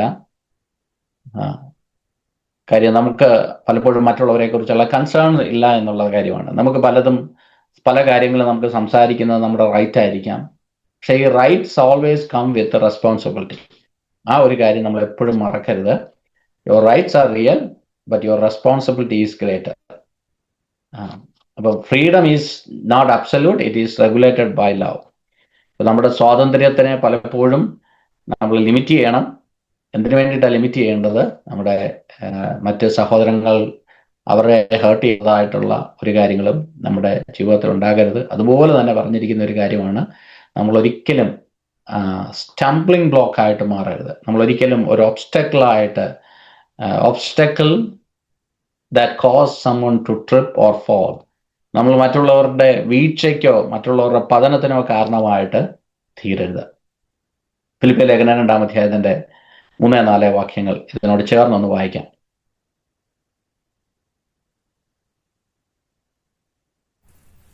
ശാഠ്യത്താലോ ദുരഭിമാനത്താലോ ഒന്നും ചെയ്യാതെ താഴ്മയോടെ ഓരോരുത്തൻ മറ്റുള്ളവനെ തന്നേക്കാൾ ശ്രേഷ്ഠനെന്ന് എണ്ണിക്കൊള്ളുവീൻ. ഓരോരുത്തൻ സ്വന്തം ഗുണമല്ല മറ്റുള്ളവന്റെ ഗുണം കൂടി നോക്കേണം. ക്രിസ്തുയേശുവിൽ നമ്മൾ പലപ്പോഴും ഇത് പറഞ്ഞു വിടാറുണ്ട്. ഓരോരുത്തൻ സ്വന്തം ഗുണമല്ല മറ്റുള്ളവരുടെ ഗുണം കൂടെ നോക്കണമെന്നുള്ളത്. പക്ഷെ എത്രത്തോളം പ്രാക്ടിക്കലായിട്ട് നാം ഓരോ കാര്യങ്ങളും ചെയ്യുമ്പോൾ മറ്റുള്ളവരുടെ ഗുണം കൂടെ ചിന്തിക്കാറുണ്ട്. ഓരോ കാര്യങ്ങളും ചെയ്യുമ്പോൾ, നമ്മൾ ഓരോ കാര്യങ്ങൾ പ്ലാൻ ചെയ്യുമ്പോൾ, ഓരോ കാര്യങ്ങൾ തീരുമാനങ്ങൾ എടുക്കുമ്പോൾ നമ്മളെപ്പോഴും എന്താ ചിന്തിക്കേണ്ടത്? എനിക്ക് അതുകൊണ്ട് എന്ത് നഷ്ടം ഉണ്ടാവും, എനിക്ക് അതുകൊണ്ട് എന്ത് ലാഭം ഉണ്ടാവും. എന്നാൽ മറ്റുള്ളവരെയും കൂടെ കൺസിഡർ ചെയ്ത്, അത് ഭയങ്കര ബുദ്ധിമുട്ടുള്ളൊരു കാര്യമായി. നമ്മളിപ്പം ഒരു 40 പേരെയും കൊണ്ട് എന്തെങ്കിലും ഒന്ന് പ്ലാൻ ചെയ്തെന്ന് വെച്ചോ, ഓരോരുത്തർക്ക് അസൗകര്യമുണ്ട്. ഇതെല്ലാം ഒന്ന് കൺസിഡർ ചെയ്തിട്ട് ഒരു തീരുമാനത്തിലെത്താൻ വേണ്ടിയിട്ട് സമയമെടുക്കും, അതിന് പേഷ്യൻസ് വേണം, അതിന് ഭയങ്കര എഫർട്ട് എടുക്കും, ആവശ്യമുണ്ട്. കാര്യം നമ്മുടെ കാര്യം മാത്രമല്ല, നമ്മൾ ഓരോ എക്സാമ്പിൾ എടുത്തു കഴിഞ്ഞാൽ നമ്മളൊരു ട്രിപ്പിന് പോകാമെന്ന് വെച്ചോ, ഇവരെല്ലാവരും കൂടെ നമ്മുടെ ചർച്ചയായിട്ട് ട്രിപ്പിന് പോകുന്ന നമ്മുടെ ഒരു റിയലായിട്ടൊരു എക്സാമ്പിൾ എടുത്തു കഴിഞ്ഞാൽ ബുദ്ധിമുട്ടുള്ള കാര്യമാണ്. കാര്യം എല്ലാവരുടെയും ഒരു ഇത് നോക്കണം, എല്ലാവരുടെയും ലിമിറ്റേഷൻസ് നോക്കണം, അവരുടെ അവധി നോക്കണം, അവരുടെ അവൈലബിലിറ്റി നോക്കണം, അവരുടെ ഇൻട്രസ്റ്റ് നോക്കണം. അങ്ങനെ ഒരുപാട് കാര്യങ്ങൾ നമ്മൾ കൺസിഡർ ചെയ്യേണ്ടതായിട്ട് വരും. അപ്പോൾ നമുക്ക് എപ്പോഴും നമ്മുടെ സെൽഫിനെ ആ കാര്യങ്ങളിലൊക്കെ പല കാര്യങ്ങളിലും നമുക്ക് കൺട്രോൾ ചെയ്യേണ്ടതായിട്ട് വരും. ശരിയാണ്, നമ്മൾ വിചാരിക്കുന്നത് പോലെ ചിലപ്പോൾ കാര്യങ്ങൾ നടന്നെന്നിരിക്കത്തില്ല. പക്ഷെ തിരുവചനം നമ്മളെ പഠിപ്പിക്കുകയാണ്, ഇതൊക്കെ നാം എക്സസൈസ് ചെയ്യേണ്ട, നമ്മുടെ പ്രാക്ടിക്കൽ ലൈഫിൽ എക്സസൈസ് ചെയ്യേണ്ട കാര്യമാണ്. ചുമ്മാതെ ബൈബിൾ പഠിച്ചിട്ടൊന്നും ഒരു കാര്യമില്ല. നമ്മളിത് പ്രാക്ടിക്കൽ ലൈഫിൽ കൊണ്ടുവരാതെ നമ്മുടെ ലൈഫിൽ ഓരോ കാര്യങ്ങൾ വരുമ്പോഴും, ഓരോ തീരുമാനങ്ങൾ വരുമ്പോഴും ഒന്ന് തന്നെ ചിന്തിക്കണം, ഇത് എൻ്റെ ഒരു സെൽഫിഷ് അംബീഷനിലാണോ ഞാൻ ഈ കാര്യങ്ങൾ ചെയ്യുന്നത്, അതോ മറ്റുള്ളവരുടെ ഗുണം കൂടി അല്ലെ ചിന്തിച്ച് ദൈവസഭയുടെ ഒരു ഗ്ലോബലായിട്ട് ദൈവസഭയെ എഡിഫൈ ചെയ്യുകയും ദൈവസഭയെ എക്വിപ്പ് ചെയ്യുകയും ദൈവസഭയെ വളർത്തുകയും അതിനെ പിന്നെയും ഹെൽത്തി ആയിട്ട് വളരാൻ സഹായിക്കുന്ന രീതിയിലുള്ള കാര്യങ്ങളാണോ ഞാൻ ചെയ്യുന്നത്, അതോ എൻ്റെ സെൽഫായിട്ട് എൻ്റെ ഒരു ഇൻട്രസ്റ്റിന് വേണ്ടിയിട്ടാണോ ചെയ്യുന്നതെന്നുള്ള കാര്യങ്ങൾ എപ്പോഴും നമ്മുടെ ഒരു പ്രാക്ടിക്കൽ സൈഡിൽ ചിന്തിച്ചാൽ ഈ കാര്യങ്ങൾ നാം ചിന്തിക്കണം. അതുപോലെയാണ് പൗലോസ് ഇവിടെ പറയുന്നത്, നിങ്ങൾക്ക് ഫ്രീഡം ഉണ്ട് ഇന്ന കാര്യങ്ങളൊക്കെ ചെയ്യാനായിട്ട്. ഇപ്പോൾ strong Christians eats the meat. പുള്ളിയെ സംബന്ധിച്ച് എന്തും ഒരു പ്രശ്നമല്ല, വളരെ ചീപ്പായിട്ടും ബെസ്റ്റായിട്ടും ഒക്കെ കിട്ടിക്കഴിഞ്ഞാൽ ഇനിയിപ്പോൾ ഏത് ദേവിയുടെ മുമ്പിൽ വെച്ചാലും ഈ ഡോണ്ട് കെയർ, പുള്ളി ഇത് കഴിക്കുന്നതിനകത്തൊരു പ്രശ്നമില്ല. പക്ഷെ വി ക്രിസ്ത്യൻസ് സീസ് that he think that he should abstain from that. അങ്ങനെയുള്ള ഒരു സിറ്റുവേഷൻ വരുമ്പോൾ, നമ്മുടെ ഭാഷയെ പറഞ്ഞ ഒരു പോർട്ടലൊക്കെ നടക്കുമ്പോൾ ഈ സ്ട്രോങ് ക്രിസ്ത്യൻ പറയുകയാണ്, നമുക്ക് അതിൽ ചീപ്പായിട്ട് കിട്ടുന്ന ആ മീറ്റ് മേടിച്ച് നമ്മൾ ഇതെല്ലാം കൊണ്ടുവന്ന് ചർച്ചിൽ അങ്ങോട്ട് കൊണ്ടുവരുന്നു. വീക്കായിട്ടുള്ള ഒരാൾക്ക് ഇതിൻ്റെ ഫ്രണ്ട് വരുമ്പോഴത്തേക്ക് പുള്ളി ആകെപ്പാടെ ഒരു വല്ലാത്തൊരു സിറ്റുവേഷനിലോട്ട് വരുന്നു. കഴിക്കണോ കഴിക്കാതിരിക്കണോ എന്ത് ചെയ്യണമെന്ന് അറിഞ്ഞുകൂടാത്ത ഒരു സിറ്റുവേഷനിലോട്ട് വരുന്നു. അത് അങ്ങനെയുള്ള വിഷയങ്ങൾ നമ്മൾ അവോയ്ഡ് ചെയ്യുക, മറ്റുള്ളവരെയും കൂടെ കൺസിഡർ ചെയ്യുക. ഹല്ലേലൂയ. നമ്മുടെ എന്താണ് അതിനകത്തുനിന്ന് വരുന്ന ഒരു ആപ്ലിക്കേഷൻ സൈഡ് എന്ന് പറഞ്ഞാൽ, self limitation out of love. എപ്പോഴും നമ്മൾ ആഗ്രഹിക്കുന്നത് നടക്കണമെന്നില്ല, നമ്മുടെ ഫ്ലഷിന് ആവശ്യമുള്ളത് നമുക്ക് ലഭിക്കണമെന്നില്ല. We need to limit our self for others interest as well. അടുത്ത വാക്യത്തിലേക്ക് പോകാം. അറിവുള്ളവനായി നീ ക്ഷേത്രത്തിൽ ഭക്ഷണത്തിനിരിക്കുന്ന ഒരുത്തൻ കണ്ടാൽ ബലഹീനനെങ്കിൽ അവന്റെ മനസാക്ഷി വിഗ്രഹാർപ്പിതങ്ങളെ തിന്നുവാൻ തക്കവണ്ണം ഉറക്കിയില്ലയോ? ആർക്കു വേണ്ടി ക്രിസ്തു മരിച്ചുവോ ആ ബലഹീന സഹോദരൻ ഇങ്ങനെ നിന്റെ അറിവിനാൽ നശിച്ചു പോകുന്നു. ഇങ്ങനെ സഹോദരന്മാരുടെ നേരെ പാപം ചെയ്ത് അവരുടെ ബലഹീന മനസാക്ഷിയെ ദണ്ഡിപ്പിക്കുമ്പോൾ നിങ്ങൾ ക്രിസ്തുവിനോട് പാപം ചെയ്യുന്നു. നമ്മൾ ഇത്രയും സീരിയസ് ആയിട്ട് ഇതിനെക്കുറിച്ച് ചിന്തിച്ചിട്ടുണ്ടോ എന്ന് എനിക്കറിയത്തില്ല. നമ്മൾ അങ്ങനെ ഒരു സഹോദരന്, നമ്മളിപ്പം ഇവിടെ ഒരു ഫുഡിന്റെ വിഷയമാണ് ചോദിച്ചത്. ഞാനത് ആദ്യം ഈ ഭാഗം ഒന്ന് ചിന്തിച്ചപ്പോൾ, ഒരു ഫുഡ് കഴിച്ചാൽ എന്താ കഴിച്ചില്ലേ എന്താ, ഇതിനൊരൊറ്റ വാക്കിൽ പൗലോസിന് ഉത്തരം പറയാമായിരുന്നു. പക്ഷെ ഇതിന്റെ ഇത്രയും ഡെപ്തില് ഒരു വിഷയം പൗലോസ് അഡ്രസ് ചെയ്യുകയാണ്. ഇതൊരു ഫുഡിൽ മാത്രം ഒതുങ്ങുന്ന ഒരു കാര്യമല്ല. നിങ്ങൾ എന്താ ചെയ്യുന്നത്? നിങ്ങൾ ആ സഹോദരന്, ഒരു വീക്കായിട്ടുള്ള ആ സഹോദരന്റെ പുള്ളിയുടെ കോൺഷ്യസിന് എതിരായിട്ട് നിങ്ങൾ ഈ കാര്യങ്ങൾ ചെയ്യുമ്പോൾ നിങ്ങൾ ഒരു പക്ഷേ അതിൻ്റെ ഡെപ്ത് നിങ്ങൾക്ക് മനസ്സിലാകുന്നില്ലായിരിക്കാം. പക്ഷെ ആ സഹോദരനെ സംബന്ധിച്ച് അത് ഭയങ്കര ബുദ്ധിമുട്ടുള്ള ഒരു കാര്യമാണ്. പുള്ളിയെ സംബന്ധിച്ച് ഭയങ്കര ടെംപ്ടേഷൻ ഉണ്ടാക്കുന്ന ഒരു കാര്യമാണ്. അവിടെ ഉപയോഗിച്ചിരിക്കുന്ന ഗ്രീക്ക് വേർഡ് ബിൽഡപ്പ് എന്നുള്ളതാണ്. അപ്പം ഈ ഇദ്ദേഹത്തിനെ തന്റെ കോൺഷ്യസിനെ വയലേറ്റ് ചെയ്യുവാനായിട്ട് നമ്മൾ ഫോഴ്സ് ചെയ്ത് കഴിഞ്ഞാൽ പറയാണ്, നിങ്ങൾ പാപം ചെയ്യുകയാണ്. ഇത് ആർക്കെതിരെയാ പാപം ചെയ്യുന്നത്? നിങ്ങൾ ദൈവത്തിനെതിരെ. നിങ്ങൾ ഈ മനുഷ്യന് വേണ്ടിയിട്ടാണ് ക്രിസ്തു മരിച്ചത്. നിങ്ങൾ ആ വലിയ ആ ത്യാഗത്തെ നിങ്ങൾ ഓർക്കാതെ നിങ്ങൾ ക്രിസ്തുവിനെതിരെയാണ് നിങ്ങൾ പാപം ചെയ്യുന്നത്. റോമാലേഖനം 14 അധ്യായത്തിന്റെ 23 വാക്യത്തിൽ ഇങ്ങനെ എഴുതിയിരിക്കും, everything that does not come from faith is sin. ഇദ്ദേഹത്തിന്റെ കോൺഷ്യസിനെതിരെ നമ്മൾ ചെയ്യുമ്പോൾ നിങ്ങൾ പാപം ചെയ്യുന്നത് ക്രിസ്തുവിനെതിരെയാണ്.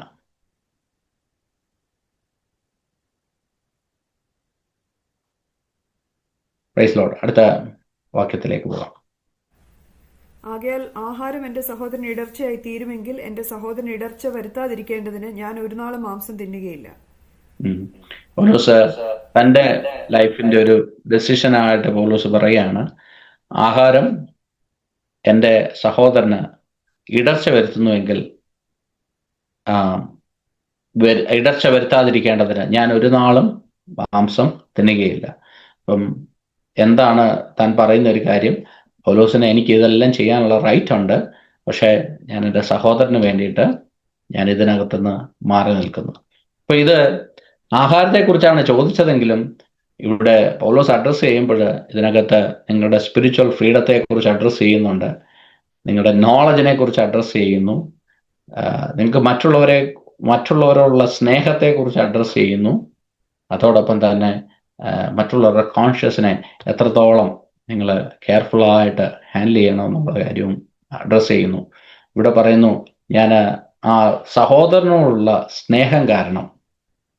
എന്താണ് ഈ ലവിൻ്റെ ഒരു മെഷർമെന്റ് എന്ന് പറഞ്ഞാൽ, what does this person need? ഈ മനുഷ്യന്, ഈ വ്യക്തിക്ക് എന്താണ് ആവശ്യം? പലപ്പോഴും നമ്മൾ അതിനെക്കുറിച്ചൊന്നും ബോധേഡല്ല. കാര്യം നമ്മുടെ ആവശ്യങ്ങൾ പോലും നമുക്ക് പറഞ്ഞു തീർക്കാൻ സമയം കിട്ടുന്നില്ല. അപ്പോൾ മറ്റുള്ളവരുടെ ആവശ്യത്തെക്കുറിച്ച് നമ്മൾ എത്രത്തോളം ബോധേഡാണ്? Love consider what did Christ do for them. എന്താണ് ഈ വ്യക്തിക്ക് വേണ്ടിയിട്ട് ദൈവം ചെയ്തത്? ഈ വ്യക്തിക്ക് വേണ്ടിയിട്ട് കർത്താവ് മരിച്ചു. അത് പലപ്പോഴും നമ്മൾ മറന്നു പോകാറുണ്ട്. What can I give up for their good? അല്ലെങ്കിൽ ഒരു മനുഷ്യനെ ക്രിസ്തുവിൽ ഉറപ്പിക്കുവാൻ, ഒരു മനുഷ്യനെ ക്രിസ്തുവിൽ കൊണ്ടുവരുവാൻ, അല്ലെങ്കിൽ ഒരു മനുഷ്യനെ ബലപ്പെടുത്തുവാനായിട്ട് എന്താണ് എൻ്റെ ജീവിതത്തിൽ എനിക്ക് ഗീവ് അപ്പ് ചെയ്യുവാനായിട്ട് കഴിയേണ്ടത്? ഇന്ന് പൗലോസ് ഈ അധ്യായം അവസാനിക്കുമ്പോൾ അതിൻ്റെ 13-ാമത്തെ വാക്യത്തിൽ പൗലോസ് പറയാണ്, എൻ്റെ ലൈഫിൽ ഞാൻ ഒരു നാളും മാംസം കഴിക്കരുത് എന്നുള്ളൊരു തീരുമാനത്തിൽ വരണമെങ്കിൽ പോലും ഞാൻ അതിന് റെഡിയാണ്. എന്തിനു വേണ്ടിയിട്ടാണ്? എൻ്റെ സഹോദരന് ഇടർച്ച വരുത്താതിരിക്കാൻ വേണ്ടിയിട്ട്. ഹല്ലേലൂയ. ഏറ്റവും നമ്മളോട് തന്നെ ചോദിക്കേണ്ട ഒരു കാര്യം, do eye care more about my freedom or my brothers faith? എൻ്റെ സ്വാതന്ത്ര്യത്തിലാണോ, എൻ്റെ കൺസേൺ അല്ലെങ്കിൽ സ്വാതന്ത്ര്യത്തെക്കുറിച്ചാണോ ഞാൻ വറിയാകുന്നത്, അതോ എൻ്റെ സഹോദരൻ്റെ വിശ്വാസത്തിനെ അതിനെ ഉറപ്പിക്കുവാൻ വേണ്ടിയിട്ടാണ്? നാം എന്ത് ചെയ്താലും ആ ഒരു ചിന്ത നമ്മളെ ഭരിച്ചാൽ നമ്മുടെ ജീവിതം മാറുവാനായിട്ട് ഇടയാകും. ഫിലിപ്പിയ ലേഖനം 2-ാം അധ്യായത്തിന്റെ 5 മുതൽ 8 വരെയുള്ള വാക്യങ്ങളുണ്ട്. വായിച്ചിട്ട് നമുക്കിത് ഇവിടെ വൈൻഡപ്പ് ചെയ്യാം. ക്രിസ്തുയേശുവിലുള്ള ഭാവം തന്നെ നിങ്ങളിലും ഉണ്ടായിരിക്കട്ടെ. അവൻ ദൈവരൂപത്തിലിരിക്കെ ദൈവത്തോടുള്ള സമത്വം മുറുകെ പിടിച്ചുകൊള്ളണമെന്ന് വിചാരിക്കാതെ ദാസരൂപമെടുത്ത് മനുഷ്യ സാദൃശ്യത്തിലായി തന്നെത്താൻ ഒഴിച്ച് വേഷത്തിൽ മനുഷ്യനായി വിളങ്ങി തന്നെത്താൻ താഴ്ത്തി മരണത്തോളം, ക്രൂശിലെ മരണത്തോളം തന്നെ അനുസരണമുള്ളവനായി തീർന്നു. ഇവിടെ പറഞ്ഞപ്പോഴും പൗലോസ് പറയാണ്, ഇത് ഞാൻ എൻ്റെ സൈഡിൽ നിന്ന് ഞാനിത് എവിടെ നിന്നാ പഠിച്ചതെന്നുള്ളത് ഞാൻ മാത്രമല്ല അങ്ങനെ ഗിവപ്പ് ചെയ്തത്. ക്രിസ്തുവും ഇതുപോലെ പിതാവിനോടുള്ള സമത്വം മുറുകെ പിടിക്കാതെ, തൻ്റെ റൈറ്റ് മുറുകെ പിടിക്കാതെ അത് ഗിവപ്പ് ചെയ്ത് ഈ താണ ലോകത്തിലേക്ക് ഇറങ്ങി വന്നു. എന്തിനു വേണ്ടിയിട്ടാ? പാപികളായ നമ്മളെ വിടുവിക്കാൻ വേണ്ടിയിട്ട്. ഇന്നത്തെ ഈ വചന പഠനം നിർത്തുമ്പോൾ നമ്മുടെ ജീവിതത്തിൽ നമ്മൾ എന്താണ് ഗിവപ്പ് ചെയ്യുന്നത്? നമ്മൾ പലപ്പോഴും ഈ ഗിവപ്പ് ചെയ്യുന്നത് അതിനെക്കുറിച്ച് ഒരുപാട് കംപ്ലൈൻറ്റ് ചെയ്യുന്ന ആൾക്കാരാണ്.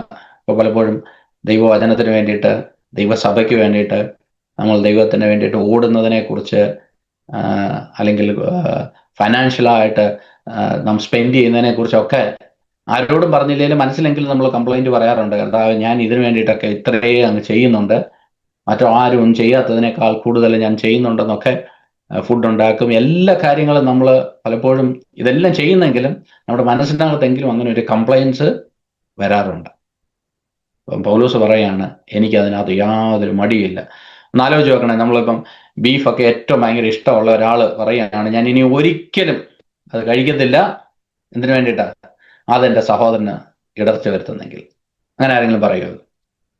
പൗലോസ് പറഞ്ഞ്, എനിക്ക് ഏറ്റവും ഇഷ്ടമുള്ള കാര്യമാണ്, പക്ഷെ ഞാൻ എൻ്റെ സഹോദരൻ ഇടർച്ച വരുത്തുന്നത് കൊണ്ട് ഞാനിത് കഴിക്കത്തില്ല. ഹല്ലേലൂയ. അപ്പൊ ഇന്നത്തെ വചന പഠനം അവസാനിക്കുമ്പോൾ ഒറ്റ ചോദ്യത്തിലാണ് നിർത്തുന്നത്. എന്താണ് നാം നമ്മുടെ ജീവിതത്തിൽ ദൈവസഭയ്ക്ക് വേണ്ടി, നമ്മുടെ വീക്കായിട്ടുള്ള അല്ലെങ്കിൽ നമ്മുടെ കൂട്ടു സഹോദരങ്ങൾക്ക് വേണ്ടിയിട്ട് നമ്മുടെ ലൈഫിൽ ഗിവ് അപ്പ് ചെയ്തിരിക്കുന്നത്? ക്രിസ്തു പിതാവിനുള്ള സമത്വം മുറുകെ പിടിക്കാതെ അത് ഗിവ് അപ്പ് ചെയ്തു. പൗലോസ് പറയാണ്, ഞാൻ എൻ്റെ ജീവിതം മുഴുവനും കർത്താവിന് വേണ്ടിയിട്ട് കൊടുക്കുന്നു. കർത്താവിന് വേണ്ടി കൊടുക്കുന്നു എന്ന് പറഞ്ഞപ്പോൾ ആർക്ക് വേണ്ടിയിട്ടാണ് കൊടുക്കുന്നത്? ഈ പാപികളായ തങ്ങളുടെ ഈ സഹോദരങ്ങൾക്ക് വേണ്ടിയിട്ട്. ഈ കൊരിന്ത് എന്ന് പറയുന്ന പട്ടണത്തിൽ ആരും ഒരു നല്ല ഗുണവും ഇല്ലാത്ത മഹാമോശക്കാരായിട്ടുള്ള ഈ വ്യക്തികൾക്ക് വേണ്ടിയിട്ടാണ് പൗലോസ് ഇത്രയും എഫേർട്ട് എടുത്ത് താൻ ഈ ലേഖനങ്ങൾ എഴുതുകയും അവർക്ക് വേണ്ടി കരയുകയും അവർക്ക് വേണ്ടി അധ്വാനിക്കുകയൊക്കെ ചെയ്യുന്നത്. അല്ലെങ്കിൽ ദൈവസഭ അതിനു വേണ്ടിയിട്ട് അധ്വാനിക്കുന്ന, ദൈവമക്കൾക്ക് വേണ്ടിയിട്ട്, അല്ലെങ്കിൽ വീക്കായിട്ടുള്ള ഓരോ ബിലീവേഴ്സിനും വേണ്ടിയിട്ട് അധ്വാനിക്കുന്ന ഓരോ ദൈവവേദനയും ദൈവം ധാരാളമായി അനുഗ്രഹിക്കട്ടെ. ഈ വചന പഠനം നമ്മളിവിടെ നിർത്തുന്നു.